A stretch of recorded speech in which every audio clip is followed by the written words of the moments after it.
Good morning, everybody. Happy Thursday, December 7th. This is Spartan News. Um, haven't talked to you in a while. I've been itching to put out a video and looking for some good content to discuss to make kind of the video worthwhile for you guys. So I found a few interesting things that have been going on recently, specifically. Obviously the daily losses are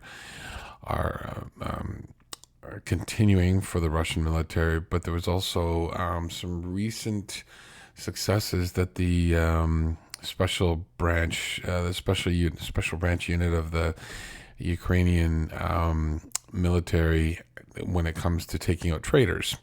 So I thought I would touch on those and a few other items that have kind of popped up recently. And so let's get started. This won't be a super long video, but I think it'll be, there's some interesting tidbits in here in case you haven't been completely up to speed on all of them. So to start off with the Russian losses yesterday, 1,120 men. So still a very, very high amount.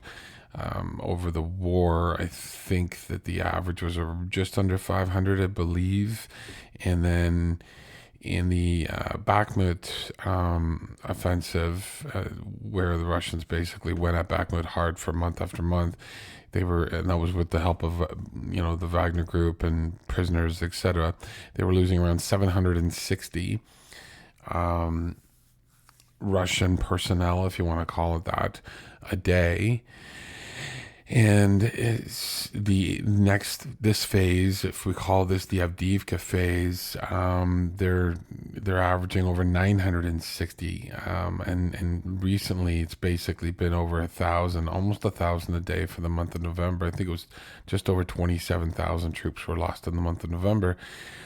And there's a little pause here and there where we drop down to 700 or something like that, but for the most part, it's been consistently at or above 1,000 troops a day.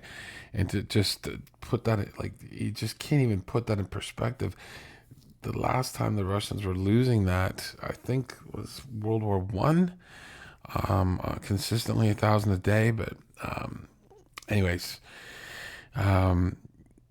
the belief is that Vladimir Putin is going to be declaring his presidency very soon, and he wanted Avdiivka as a air quote win under his belt to kind of use as a launch platform to say, see, this is why I'm going to be your president for the next 5 years. Anyways, so 1,120 men, 18 tanks. 18 tanks is a very, very large amount. You can basically see here the 5,600 tanks for the war. So 18 tanks tells me, and along with the APVs, the armored personnel vehicles, the 26 APVs, that can tell you just by looking at those numbers without actually looking at the battlefield, that the Russians are typically moving forward, attacking at this point. If the Russians are playing defense and they're all hunkered down in the trenches and they've hid away, they're high in military gear, they're armored vehicles, etc., that are typically used for offensive capabilities. When those are hidden away, you'll sometimes see that the number of men lost will be like 700, 800, 900, maybe 1,000 men, and then the military gear will be very, very low. When the gear is high, that typically, especially tanks, either they're hidden away in kind of like bunkers and revetments and that sort of thing, and used as sort of quasi artillery, or they're brought out, and one tank and 5 or 6 APVs will go trundling across some field in Avdiivka as part of somebody's brilliant offensive strategy. So that's kind of when you see the two together, the increase in the loss of men, as well as APVs and tanks, those three together, that would typically tell you that the Russians are on the move. They're committing heavy amounts of equipment and trying to take territory, as opposed to just sending sort of a meat wave to see if they can identify the Ukrainians or hunker down, like I said, defensively. 21 artillery systems. That is anything, we believe, anything above 82 millimeters and above, which are heavy, medium to heavy mortars, all the way up to the best SPGs, self-propelled guns that they have in their arsenal. Some very high-end self-propelled guns have been taken out recently as well. But Ukraine is winning the artillery battle when it comes to counter battery artillery. So the Russians will fire, let's say in the Kherson region, it's happening a lot. The Russians will fire, and whatever they fire, the Ukrainians have counter battery radar set up ready to go. Within a minute, 1 to 3 minutes, they know exactly where the fire came from. They've sent those fire coordinates back from the counter battery radar to a HIMARS, to an M777, a Caesar, a Bovdano, whatever it happens to be, and those get a shot off before the other system for the Russians can shoot and scoot. Even if it's a medium mortar, you might be able to tear it down and get out of there in 3 minutes. If it's a Russian SPG, a mobile SPG, that can shoot and scoot relatively quickly, maybe anything towed is done. The Russians are not going to be able to get off a couple of shots and then pack up their gear and leave. So, and I've seen videos where the Russians like fire a piece of artillery, like a towed piece of artillery, like a missed B, and then they go out and hide in the woods because they know the Mr. B is going to get taken out, and it's almost like they want it to. So they know the shell's coming. So anyways, the Ukrainians are winning both in the Kherson region specifically. They're winning the volume, they're winning the accuracy, they're winning the counter battery, and the destruction of Russian artillery systems. So it's great news. 33 SUVs, UAVs. That is from about 36 hours ago, I would guess, something like that. Usually when you see those numbers, it's good and bad. The good is obviously it's Russian equipment that's taken out. The bad is these are typically Shaheeds. They're typically over Ukrainian territory, cities, etc. Each one of these that you're taking out of the air is 500 pounds of material, potentially unexploded bombs, burning wreckage, etc., falling from the sky. So there's a plus and a minus to it. But anyways, the Ukrainians the Ukrainian anti-air defense systems are probably the best in the world, and doing an incredible job against an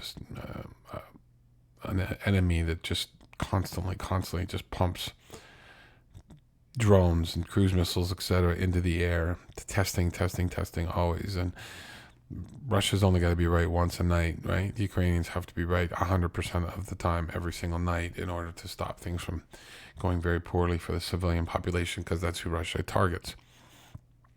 One cruise missile seems ridiculous. If you just look at it and say, well, what would one cruise missile accomplish? They've got Patriots and NASAMS and SAMTs and etc., and books and all these different things.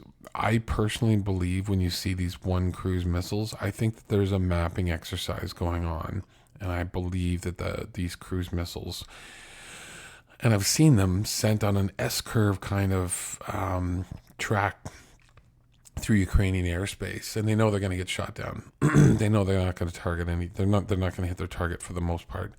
I believe they're mapping every night. So I think what they do is they send a cruise missile through to like 36 hours ago, and they'll map out how far it made it before it was detected, shot down, that sort of thing.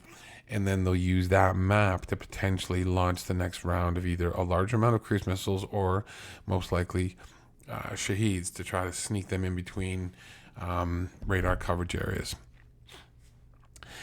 Flip side, the Ukrainians can be playing chess as well, and let a cruise missile, make it further than it should before taking it down, knowing that they can. Or once the cruise missile passes by, shifting their air defense and putting something in a different spot than it was, to basically throw off the mappers. But That's my personal belief. Is there's no real rhyme or reason to sending one cruise missile knowing it's almost never going to hit its target unless you're using it for something else, and I believe they're using it for mapping. So that's me. Um, and the other thing is on this loss report. I'll show you in a bit, but I captured a helicopter. I have differed from the Ukrainians on the plane losses. I'm a little higher on the helicopters. I'm a little higher, and on the ships, I'm a little higher because the Ukrainians are very almost anal but conservative on what they consider a loss, and if they don't have verifiable, confirmed like wreckage or something like that, they typically don't count it, especially for the big ticket items. Whereas I know an extra plane, I think I'm two ahead of them on the planes, one on the helicopter, and two on the ships, or something like that. But I know those particular those particular pieces of kit were taken out and are inoperable, never to be used again. But they weren't confirmed burning wreckage, so the Ukrainians didn't capture them, but I did. So that's why you might see those totals differ a little bit. Moving on.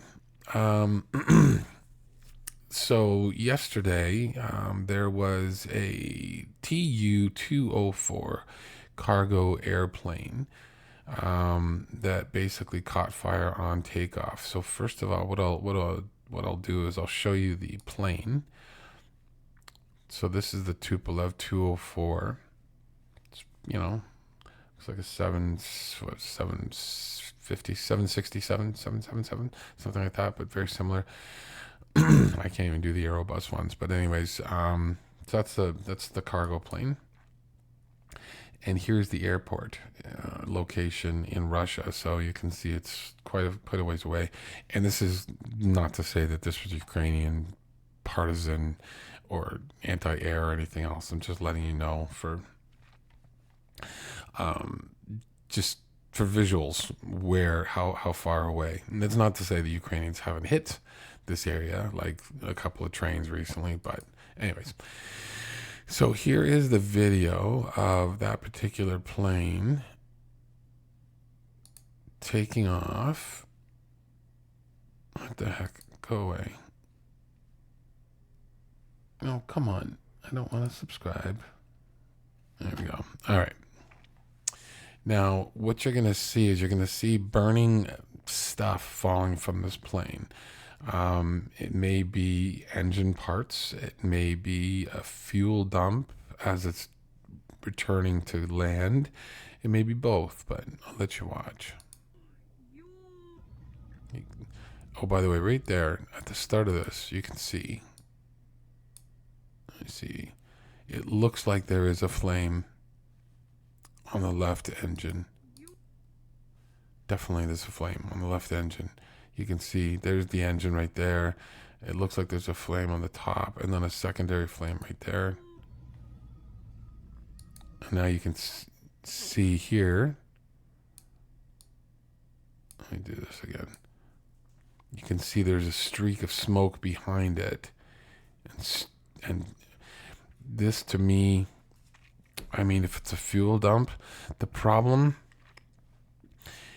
if you're dumping fuel, it's coming out of the, I believe, the center of the plane. And if you're dumping fuel out of a plane that's got an active flame on the outside, you risk that flame jumping to the fuel that you're dumping and that hitting your main tank and taking your plane down. So just, there's a pretty good streak behind it. You can see right there. This to me, that is fully engulfed. And yeah, that could be dumped fuel and it's just caught and it's not going back inside the plane, which is very, very lucky if that's the case. And it could very well just be burning pieces falling off of the engine. Now here you'll see the left engine again. This is the plane that looks like it's approaching the runway, approaching the airport to land. And you see right here now it's facing us and the left engine is still on fire and you see things dropping off of it. You see the flashing light, looks like it's coming lower for landing. And then the odd thing here is that now it is definitely, we're on the right side of the plane. And from this angle, it almost looks like the right side of the plane is also on fire. And I'm not saying both engines are on fire. I don't know if someone's reversed the video. I don't know. But, and it's, you can see it's not just fuel dump. You can see sparks and stuff coming off the top. But anyways, by all accounts, the plane landed.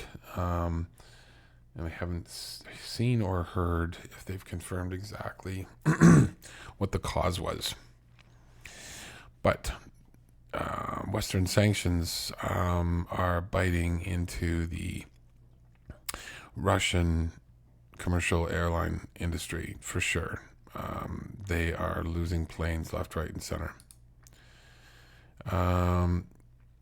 So here's the helicopter. It's an Mi-8, which is a relatively cheap and expensive and mass-produced helicopter.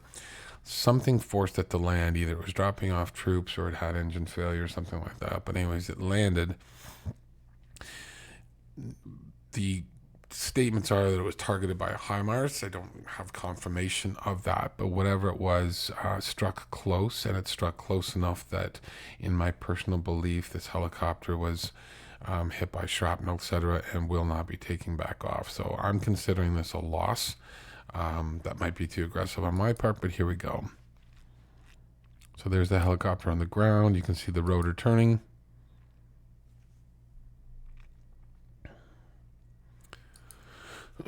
Excuse me. And the interesting thing is that there is a Ukrainian drone watching this particular helicopter. So you wonder why. How did they happen to have, I mean, the drones are everywhere. I mean, I know that, but how did they happen to have a drone at this particular area watching this particular helicopter? Don't know. Okay, so there's the helicopter. Now the video gets potatoey, and this is one of those things where maybe the previous drone, the battery was running low, and it, it swapped out with a new one, and this one's just approaching. I'm not sure why the angle changes on some of these, but boom, you see how close. There's the helicopter, and how close the explosion happens beside it, and it's pretty good. And yeah, it kind of does look like a HIMARS strike. And now what I think I've seen other people talk about is, so if you look here, there's the helicopter. There's a pockmark here and a pockmark there. And this could be fresh. That could be just, that one there could have just happened, right? It looks like it kind of just happened. So there's two. I think what's happening is artillery is targeting this particular plane or helicopter. I don't know, but this, if you just back it up, right? We can't tell.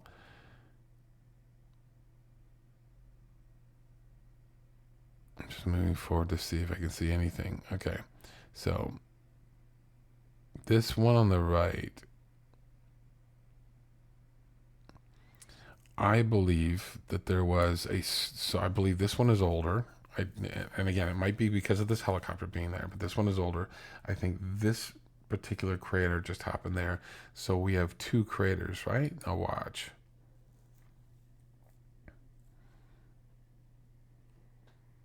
Boom. Very close to the helicopter. It gets potatoey. And then it clears, and we've got three. 1, 2, 3. So this one here was not there before, because this is the same angle we were looking at from right here. This is the one that I said might have caused that original smoke. This one is the old one I talked about. Here's a brand new fresh pockmark. So that is 3 strikes, all relatively close to this helicopter. That's why I say this helicopter is out of commission. Because even if those were Excaliburs or other types of regular artillery, three that close together is definitely going to pockmark the body of that helicopter with shrapnel. I've flown in helicopters. I can tell you that a seatbelt hanging on the outside of a helicopter and rattling against the helicopter for a mid-level flight does so much damage to the body of the helicopter that it's not supposed to fly, and it can't fly. Three artillery shells landing relatively close, that helicopter is not flying again. My personal opinion. Okay, here we go.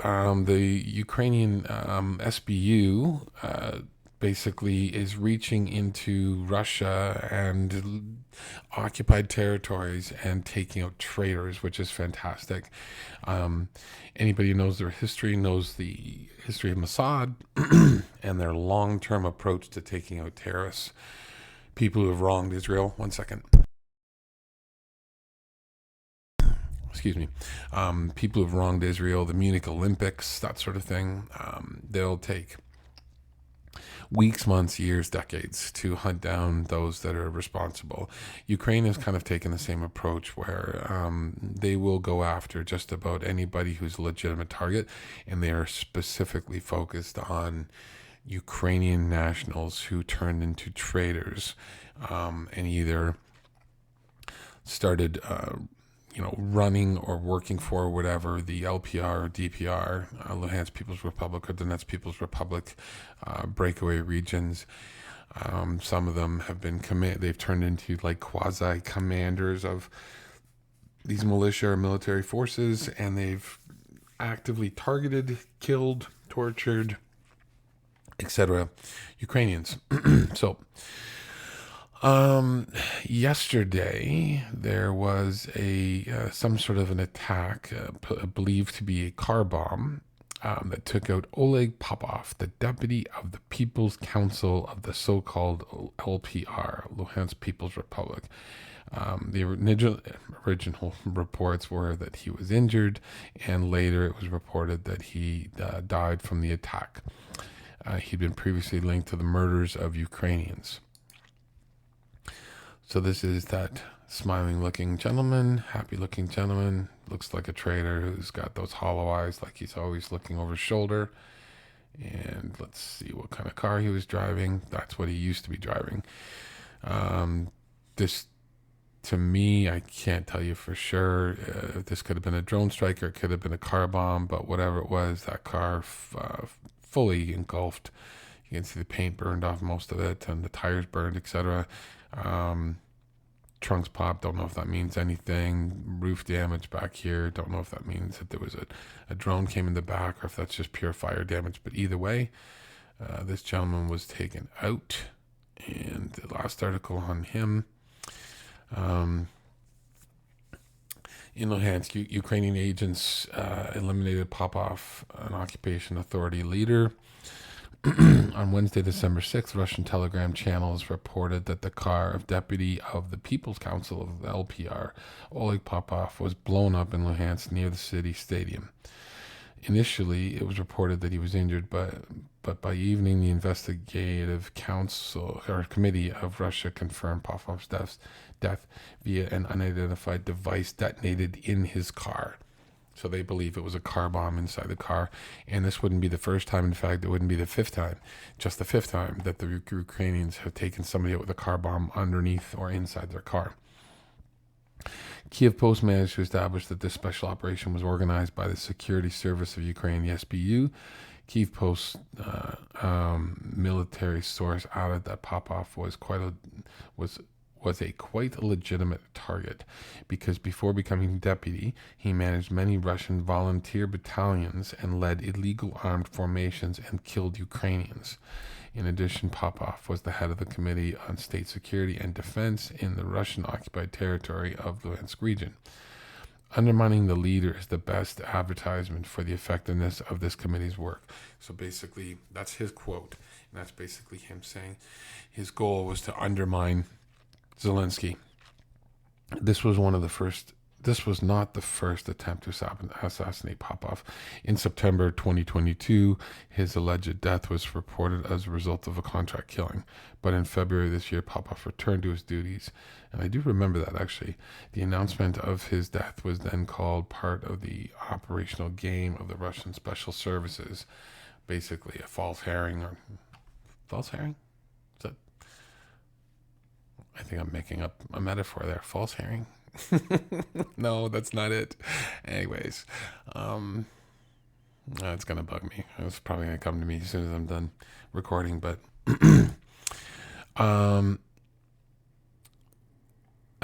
next up, traitor number 2, and this one was a little bit.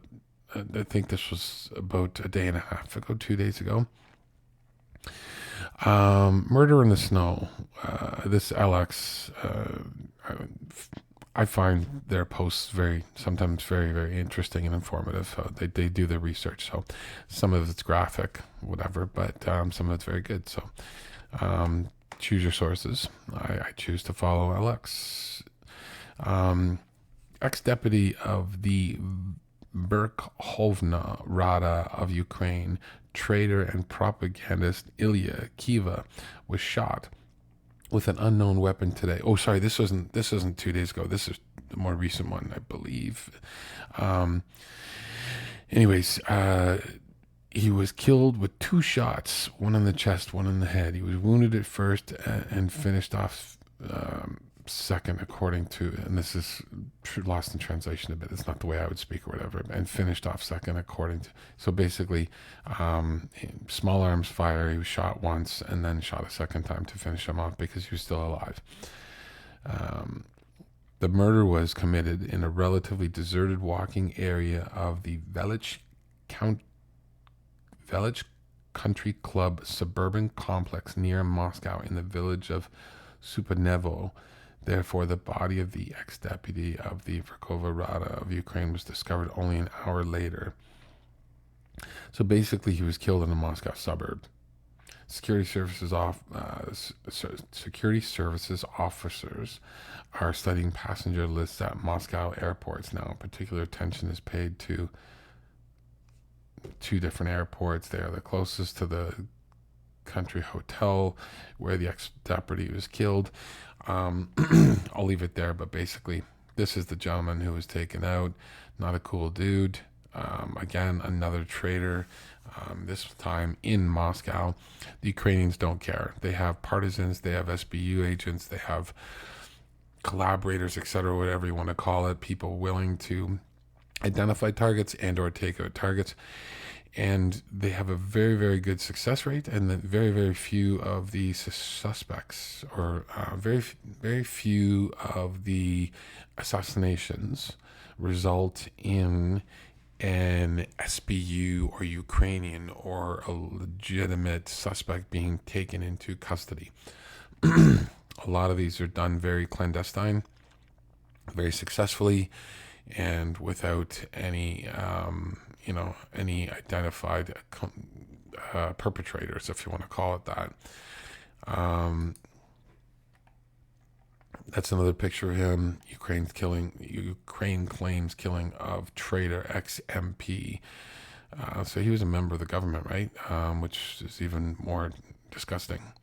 The criminal was liquidated by using small arms. His body was found outside the capital of Moscow. Earlier this year, Kiva was given a 14-year jail sentence for high treason and calling publicly for the occupation of Ukraine. He had already fled Ukraine and was convicted in absentia. Several Ukrainian media outlets also quoted their sources saying the SBU is behind the assassination of the former lawmaker who was 46. Yes, we can confirm Kiva is no more. This fate will befall other traitors of Ukraine and puppets of Putin's regime. So basically, the SBU has a list, and they're checking it twice, and they know who's naughty. None of them are nice, and they're basically going after them, and they don't care if they are in Africa. They don't care if they're in occupied territories. They don't care if they're in Russia proper, in Moscow. And you think about what's involved in either inserting or supplying partisans, but inserting somebody into Russia proper and hunting down a person like this, getting close enough to them and taking them out with small arms fire. Pretty impressive. Very, very impressive. This is from the Irony Files. Russia will hold an event at the COP28 UAE Climate Summit in Dubai on December 11th to discuss fresh water. This is an absolute joke considering Russia's track record in Ukraine. Just a few places now synonymous with ecocide here. Dzharylak, Askania Nova, and Kakovka. Basically, where the Russians have use the environment to try to wipe out the Ukrainians. The list of Russia's war crimes got a new entry. Now, it's the Kremlin-made flooding after its army destroyed Ukraine's major dam at Novokakhovka. Built in 1956, it was part of a hydroelectric plant and supplied water for much of southeastern Ukraine and Crimea. Not anymore. After Russian troops blew it up overnight on June 6th, why did the Kremlin order its destruction? Ukraine's intelligence warned of a plot last year when Russian troops planted the explosives inside of the dam and intentionally kept its reservoir water levels rising. The act clearly aims to stall Ukraine's summer counteroffensive in the south of Ukraine that could become one of its main focus areas. Now, Ukraine faces what many call an ecocide and a huge humanitarian disaster. The flooding has already prompted evacuations, impacting more than 80 towns. This video is old, by the way. Sorry, I should have prefaced that. This is not a new video. This is basically a video that was produced by United 24 a little while after the dam had been blown up. And multiple communities downstream, including the regional center, Kherson. It also poses a threat to the Zaporizhzhia nuclear plant. All 6 of its reactors are now shut down, but still need water to keep their cores cool. The plant has a cooling lake, but what if its water levels get critically low? And then there are 400,000 hectares of arable land in Kherson and Zaporizhzhia that produce most of Ukraine's agricultural exports. Flooded and contaminated, they now can be lost for decades to come. As Moscow opens the floodgates to new crimes, the world can't allow such acts to go unpunished. As always, just an amazing video by United 24. Anyway, so that's the irony, the ridiculousness of, Russia traveling, probably pandering, but traveling to basically a desert region of the world, the UAE, to talk to them about the value of fresh water, as Russia basically eliminated a freshwater source for Kherson, Oblast, and Crimea. And this one, to me, is just, it's almost mind-boggling. It's enemy of my enemy is my friend and all those other sayings or whatever, but it's like Russia, Putin right now is in the Middle East for this conference and being treated like a rock star as he arrives with like smoke and limos and pomp and circumstance, etc. And then at the same time, the president of Iran is visiting Moscow, and Iran is an avid enemy of many of the Middle Eastern states, specifically Saudi Arabia. They have launched drone strikes against oil facilities in Saudi Arabia. They have launched strikes against ships. They have supported the Houthi rebels and Hamas and Hezbollah and anybody else. And those organizations all think that the Saudis and the Jordanians and the UAE, etc., are all Western toadies and acolytes, and they hate them. And yet, Putin is being welcomed into the Middle East as a almost a member, like a royalty, And he, at the same time, is hosting the enemy of those people in his country. It is just, and I just don't understand how. I mean, I can understand how it happens that the Iranians visit. I can understand how Putin might be allowed to attend the in the UAE, Qatar, places like that, but the pomp and circumstance on both sides of the equation is astounding. Anyways, that's it for that.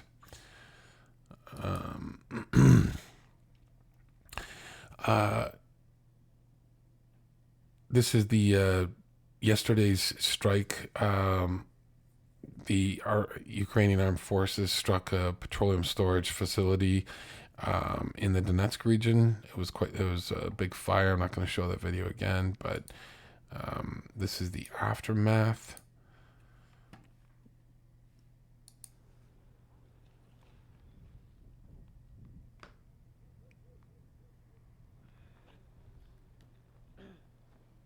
Военные исследователи Следственного комитета Российской Федерации зафиксировали последствия от преступных действий украинских националистов. Вооруженных You can see this whole row here is burned out. A bunch of them had tankers and that sort of thing. So, it's a nice little takeout. I wouldn't say it's, ultimately devastating to the Russian economy or the war effort, etc. But breaking up these logistics chains, that is hundreds and hundreds of thousands, maybe a million liters of, well, I don't know, but hundreds of thousands of liters of fuel that's not going to make it to its location, and those trucks and those tanks are also gone for good as well. This to me, it's interesting. I'm always looking for those HIMARS, the tungsten fragments. Kinda, but kinda not. It looks more like this was just pelted, this windshield, and was there's no punctures through the metal. So this one tells me that this was near a strike, but that could have been just rocks, etc., kicked up. I don't see any holes in the metal. I don't believe, maybe one, but I don't see any. This does not look like one of those tungsten HIMARS strikes. I think this was more, basically near flying debris. We'll see.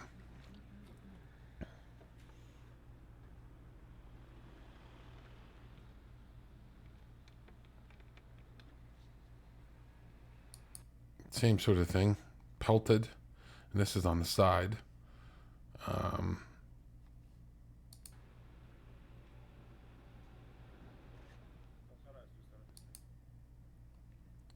bunch of paint chipped out of it.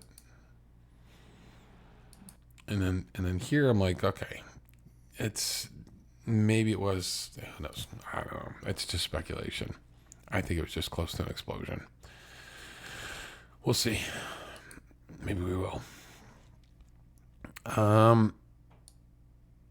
So this one is kind of making the rounds. It's been a bit of a viral one. It's a bit famous, but I just wanted to basically talk about it since I've written about it. Other people have written about it, but T-72B3, which is what this tank is here with a cope cage on top. It's got contact 1 reactive armor, ERA.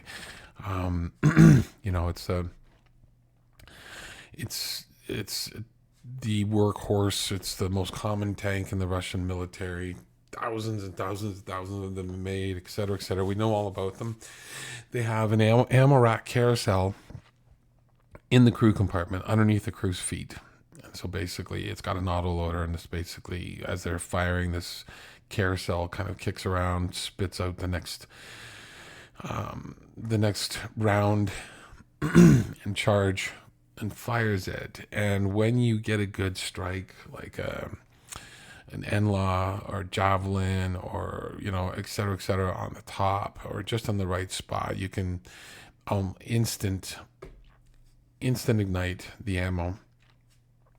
And you see those turret tosses where you see the turret will pop right off, The turret ring's not very strong. It's not welded.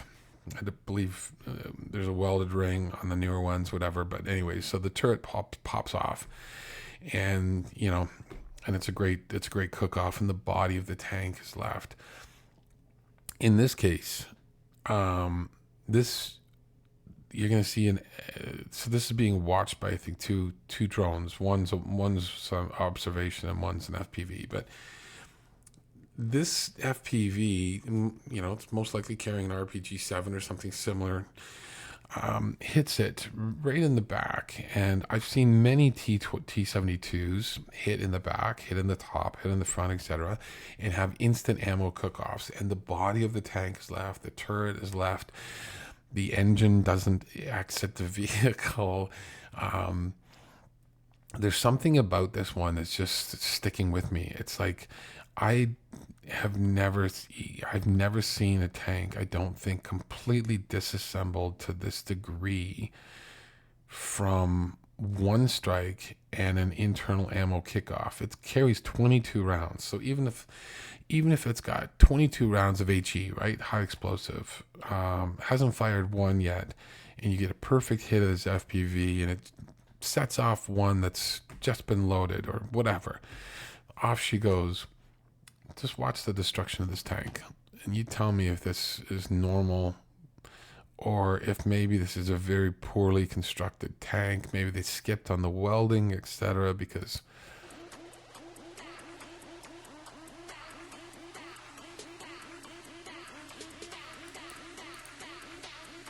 okay, so you see, here's the body of the tank, there's the turret, there's the cope cage. This drone looks like it's going to hit in a very perfect spot. If you can hit this turret ring, you can avoid any armor and the thicker steel of both the turret and of the body. If you can find that sweet spot and hit right in that little V gap there, you're going to be able to slice through the turret ring, hit a piece, hit ammo or whatever, and get an instant cook off. So that's kind of like one of your sweet spots, or directly top down where the armor's very thin. And then you see that, and you're like, okay, was that a good ammo cook-off? And I tossed the turret out. There's almost nothing left. There's like a tenth of the body of the tank left here, and everything else is gone. And I mean, the upper frame of the tank, the gun, the turret, the engine, the wheels, everything completely disassembled. And I didn't go look at the other video, but there was another video from a trailer vehicle that basically came along and inspected the wreckage. And to point it out too, on top of that, this has got a bit of a cope cage around it, right? So these are steel bars that are meant to act as a bit of a barrier and set off explosions before they hit the body of the tank, trying to defeat those, armor penetrating rounds, that sort of stuff, right? So it actually probably hits this cope cage as well before it hits the turret, and there might be ERA under there. It might just be the turret itself or whatever. But I have no answer to this other than I don't know if I've seen a tank completely disassembled with basically its own ammo cook-off being the primary source. Feel free to comment if you got any other suggestions, but maybe it was carrying something else. A tactical nuke. I don't think the drone is the responsible party for this thing disassembling. I think it's either the ammo, the manufacturer of the tank, or some other variable I'm not thinking of. But anyways, just something I wanted to point out. I'm always a sucker for a great paint job and an upgrade kit. So this is an MTLBU with the Pearce combat module in service with the Armed Forces of Ukraine. So basically it's the, I believe it's the upgraded gun. I'm not sure about armor, but definitely upgrade gun. I think the armor's upgraded too on this, and it's a very quick clip. But I love the paint job. And no, it's not a good paint job for the wintertime, but this looks like something out of World of Tanks. I'll pause it just so you can see when it gets. It's right there. So I didn't do a lot of research on that, but I'm very, very certain that this gun is upgraded from, I believe, a 25 millimeter to, I don't know if this is a 40 or 60. I can't remember what this is, but this is an upgraded gun.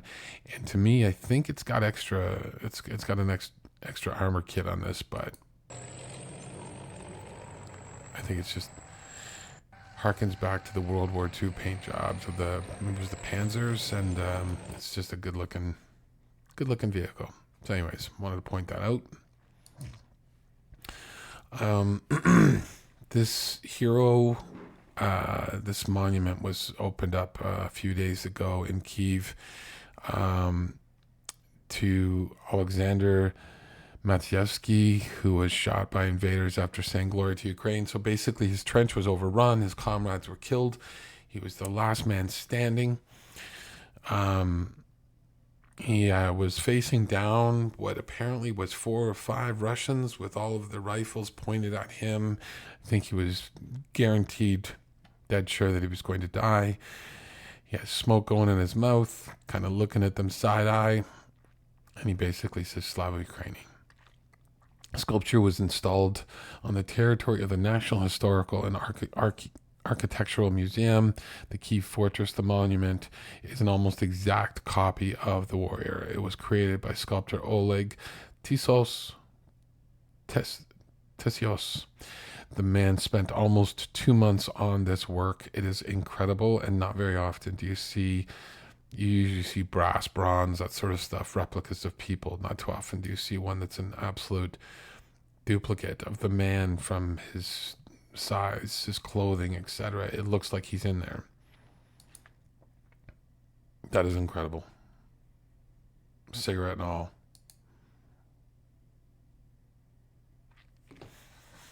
That one gets me. Anyways. I'm a huge sniper nerd. I've been watching the various successful long distance sniper kills over the years.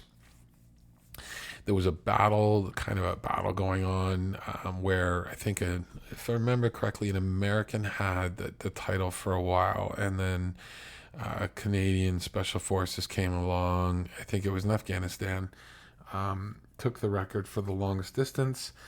Then I believe it was a British, I'm going to botch this, but anyways, I believe it was a British SAS maybe, but a British or UK military member took the title away, squeaked them out by a bit, I believe, maybe, and then a Canadian came along, and I'll say if that last one, the last British one, was like 2,700 meters, something like that, 2.7 kilometers. Then the next Canadian came along, and in Afghanistan as well, and it was 3,450 meters, I believe. So basically crushed it by 700 meters.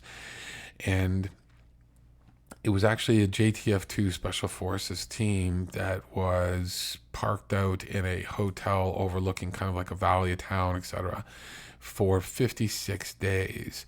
And they were on the second highest floor in this hotel, and they had Iraqi, Afghan regular forces in the hotel in the lower floors. And they basically spotted and got dope on all of the different target ranges, etc., for the better part of 2 months. And then eventually when it came time to, some Taliban were forced into their line of fire, so to speak, they started shooting, and basically over, I think it was days, but took out a whole bunch of targets, and they had at least 5 record-breaking shots, but they only claimed one. One of the members of this 2 sniper teams basically said, we didn't want to be those guys and say we got the first, we got the second, we got the third, fourth, fifth highest total. So they basically took what was the longest one. which like I said was 3,450 meters, I believe. And they were using a Macmillan TAC 50 sniper rifle, which I won't pull up, but it's nondescript looking. It's a really nice rifle. It's actually been used on a couple of record-breaking shots, and I believe they were using the American 50 cal ammo inside of it, which travels a little bit better, a little bit faster in certain conditions than the Canadian counterpart, 50 cal ammo. So they're Canadian rifle, Canadian team, American ammo. 3,450 meters. They used what was an experimental prism. It's called a prism, basically. So when you are using a sniper rifle, the longer your target, the farther your target is away from you, the more you have to adjust for that target. You have to adjust for gravity. You have to adjust for wind. You have to adjust for the curvature of the earth when you get far enough away, which is incredible. And depending on which way you're facing and which way the target is, etc., sometimes you have to be almost aware of the rotation of the earth. So you got rotation, you got curvature, you've got gravity, you've got wind, you've got all of these different variables. And so at a certain point, at a certain distance, it becomes impossible to make a shot, or next to impossible, based on the velocity of your bullet and the amount that it's going to basically fall as it travels. If you get over a certain distance, you have to aim so far above the target that you can't have eyes on the target through your scope, and therefore you're almost firing blind. You're looking up at the trees or the sky or whatever it happens to be, and then hoping that the arc takes the bullet down, but you don't have your reticule on them, you don't have any sort of bearing, and you're just basically, it's almost like a blind fire. They came up with, in the States, a company came up with this thing, was called a prism. Basically it mounts on top of a sniper rifle, and it allows you to aim higher, but then the prism sort of refracts your view and allows you to look at the target that you're aiming at, even though your rifle is now aimed up higher than normal. So you're no longer kind of looking through the scope, you're looking through the prism and the scope, I believe. And basically, I'm totally butchering that, and there's some JTF2 guy out there who's going to lose his marbles on me for probably describing this in such a rudimentary way. But I watched a very long video description of the gentleman who was part of that team who was interviewed, and he described it, and he said this prism was a game changer, because now all of a sudden, a shot that was over 2,700, 2,800 meters was doable again, because of the fact that they could keep eyes on the target and they could adjust their fire. They could see not only the target, but they could see when they missed where the round landed, and then adjust accordingly, right? Like if you're constantly long, you're to the left, whatever it happens to be, as long as you see the impact, then your spotter can tell the shooter, the guy on the glass, to basically how to adjust. So you have to be able to see it. So this prism was a game changer. These guys used the prism, and they were basically racking up shots between 2,800 and 3,400 meters. Record setting, and I thought to myself, okay, that one's going to stick. Well, this Ukrainian gentleman comes along. One of the key differences, couple of key differences, and this is where I get out of my wheelhouse, but the feet per second, basically the velocity that a round travels out of the Macmillan TAC 50, for example, is around 960 feet per second, which seems pretty incredible, pretty fast, that it is. Speeding bullet. And it's a certain caliber, et cetera, right? Certain amount of gunpowder, et cetera. So you can adjust your trajectory accordingly, and the gravity's going to take it at a certain point, and it's only got so much legs in it before it starts to fall because of, again, like we talked about, gravity, wind, loss of velocity, that sort of thing. Well, if you come along and you create a rifle that's got a larger caliber, a longer barrel, a larger caliber round, and it travels at a much greater speed, then it's going to take a lot longer for gravity, wind, etc., to be able to impact it. So the prism in this case was not needed for this gentleman. And now I'll get to the story, but the record that I thought would never fall or never be broken was broken. And it's basically 3,800 meters, so beat the previous record by 350 meters, and it wasn't using a prism. I've seen the shot. So this Ukrainian sniper, Vyacheslav Kovalevsky, broke the world record by hitting the Russian occupier at a distance of 3,800 meters, almost 2.5 miles, based on the Wall Street Journal's reporting. Now, technically, it's supposed to be one confirmed, and it's a KIA. It's not just a strike, but that's semantics. This guy made the shot, hit the target. You saw the target drop, and based on the round that hit him, there's most likely he didn't do well afterwards. So let's assume it was a KIA. But and I'm very proud of the Canadians, and they were confirmed. But we're going to give this guy the props that he's due. So this gentleman was a 58-year-old former businessman and now a sniper with the counterintelligence unit of the security services, the Ukrainian SBU, made his shot shortly before dawn on November 18th, together with his partner. Who basically it's your spotter. They do your range, the target acquisition, range finding, all that sort of stuff. Maybe run the calculations for you. Who calculated the distance, wind speed, and other parameters that I talked about. He set up a position on the opposite bank of the Dnieper River in the Kherson region, across from the Russian military. After deciding to shoot, Vyacheslav's partner started measuring the distance to the soldiers. He calculated the parameters of the shot, air, humidity. Oh, that's another thing I didn't mention too. It's elevation is another one, and humidity, right? And temperature. If the warmer it is, the farther it's going to travel, right? I believe. And then the lower down you are, the shorter it's going to travel. The lower your elevation, the denser the air, right? The more friction that the bullet's going to encounter. The more humid the air, the more friction the bullet's going to encounter. So you have to calculate. This isn't just like the movies where you undo your little black case and you set up your rifle and you look through the scope and you put the little red X on him, and then you make a shot at 2 miles. It doesn't happen that way. You have to be aware of all of the variables. You could have wind speed that's left to right, right to left, no wind at all, wind straight in your face. Adjust accordingly, right? Wind straight in your face, you're adjusting way up. Wind's left to right, well you're fighting against the wind, so you're gonna be aiming to the left because the wind's gonna take it towards the target, etc. Right? So you just don't set it up, look through the scope, and pow. The bullet took around 9 seconds to reach his target. Kovalevsky and Ukrainians, I guess, say the shot set a new sniping distance record, breaking the previous acknowledged mark by more than 260 meters, 850 feet. The full article is here. So this is no spring chicken, and that is no small rifle. So I would say the Macmillan TAC 50 is maybe half of the size of this rifle. This is a larger caliber. It is a larger rifle. It has a much longer barrel, which is great for accuracy as well.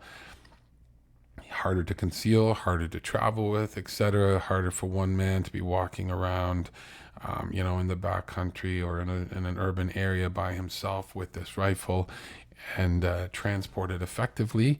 Same with the Gator, which is even bigger than this. The Gator is basically an anti-materiel sniper rifle that can shoot probably as far.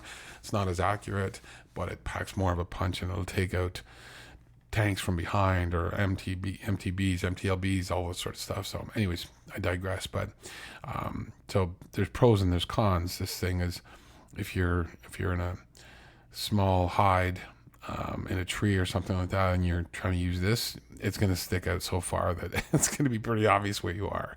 But if you got a chance to set this thing up in a deep room or other areas where it can be hidden, and you're okay to transport this, and you've got a nice exit strategy after you make your shot, if your shot is close to the target, because you have to have an exit strategy as a sniper, then this thing becomes quite the lethal piece of kit. And I'm so impressed. And like I said, this guy was a businessman, and this rifle didn't exist before the Ukrainians decided to invent it. And they don't need a prism. It was done with a large scope and a large caliber. So very, very impressive. Just wanted to call that out. Sorry for the rabbit hole, but I'm a bit of a sniper nerd. Second last thing I have for you guys is you can't keep a good country down. So Ukraine basically has their trucks, thousands of trucks stuck at the Polish border due to a dispute. I believe it's a Russian-funded dispute on the Polish side of things to try to slow down supplies to Ukraine. It's disgusting. It is not the time or the place to hold up supplies. Every one of these trucks could have something life-saving, whether it's food, water, ammunition, military supplies, civilian supplies, first aid kits. Who knows what's in these trucks? No one on the Polish side does. They're just holding them up. You're impacting the war effort. You impact the war effort. You help Putin. Full stop. No politics there. It's just full stop. You're helping Putin by holding these trucks up. So the Ukrainians decided to start loading these trucks onto trains and running them out of Poland into Ukraine via rail. Not too often do you see full-on trucks on the rail cars, but it's brilliant.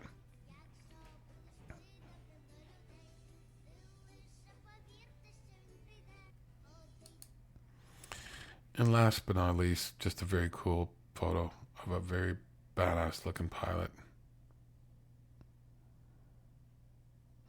Just fantastic. I think this is a MiG-29 he's in, based on the two fins in the back. But again, I'm not a plane expert, just know enough to be dangerous. But anyways, that's it. Hope you found the video enjoyable. Please like, share, subscribe. Tell your friends, tell your family, whatever. And have a great day. Slava Ukraini.